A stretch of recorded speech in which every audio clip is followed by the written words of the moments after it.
Hey everybody, it's Eddie from Tokyo. This is your cryptocurrency update from Japan, and this has been a meltdown like I've never seen before. These 24-hour losses are significant. At the time of this recording, the loss percentages are just unreal, and they're still moving lower. I'm watching very carefully for some entries.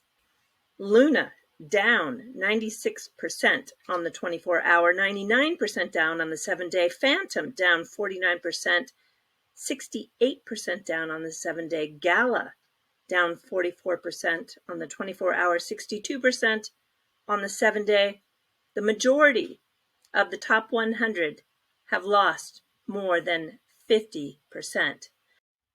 One of the catalysts for this epic crash is the fall of UST from its peg.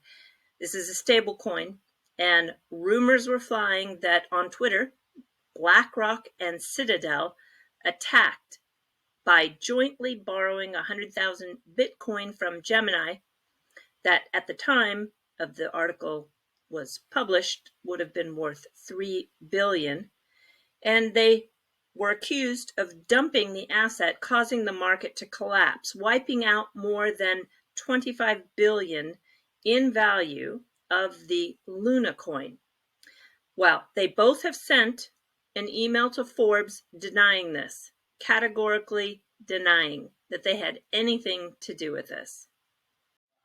So the stablecoin UST is priced right now at 59 cents, still way off its $1 peg, and Luna sitting at 30 cents.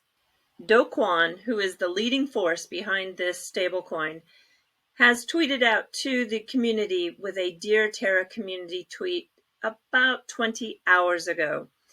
He states that the only path forward will be to absorb the stablecoin supply that wants to exit before UST can start to repeg.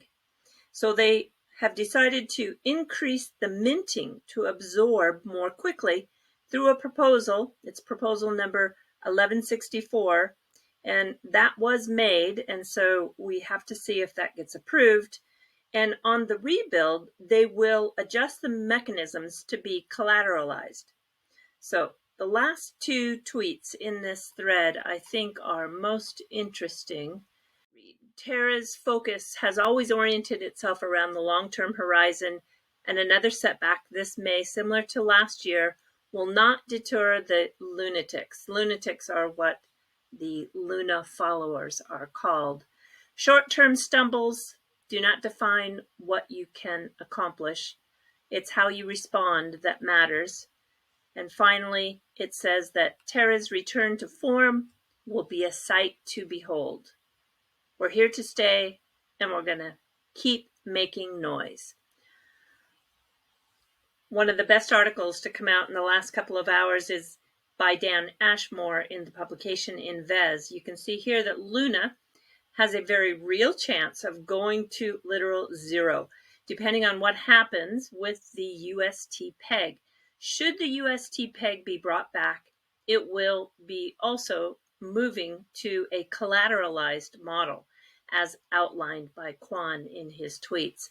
In this situation, it's unclear what role Luna would play, even if it doesn't go to zero.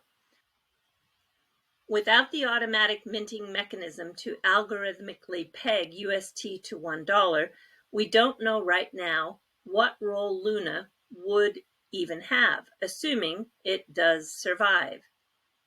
It's a bloodbath, worse than possibly anything we've seen before in crypto. How many startups had funds parked in Anchor, pocketing the 19.5% APY? How many crypto funds were exposed? What about custodial lending services?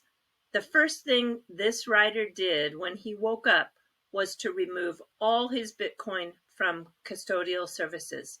The not your keys, not your coins mantra has never been so important.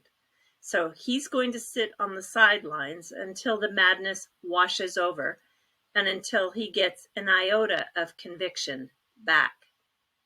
As he said in the intro, This is a dark day for crypto, and people have lost livelihoods. Hundreds of platforms have gone belly up. The years of building vanished. College funds, life savings, leveraged gambles. There is a lot of pain out there. Regulators are watching. Obviously, it is also a failure of the decentralized and uncollateralized stablecoin. A tremendous financial experiment has gone haywire and taken a big chunk of the market with it. Be safe.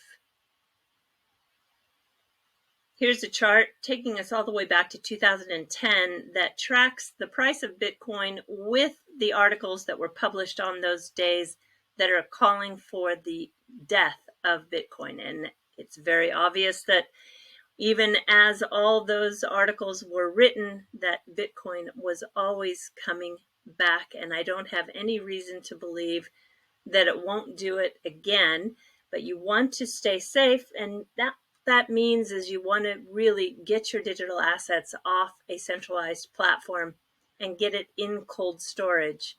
And it will require a lot of patience again, because this is going to take some time to recover.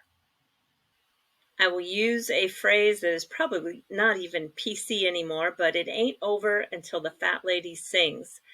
And what I'm hoping for is that there is a path to recovery for those people who are holding Luna. I was one of those people to hold Luna, and also for all of those who had money that was staking the UST.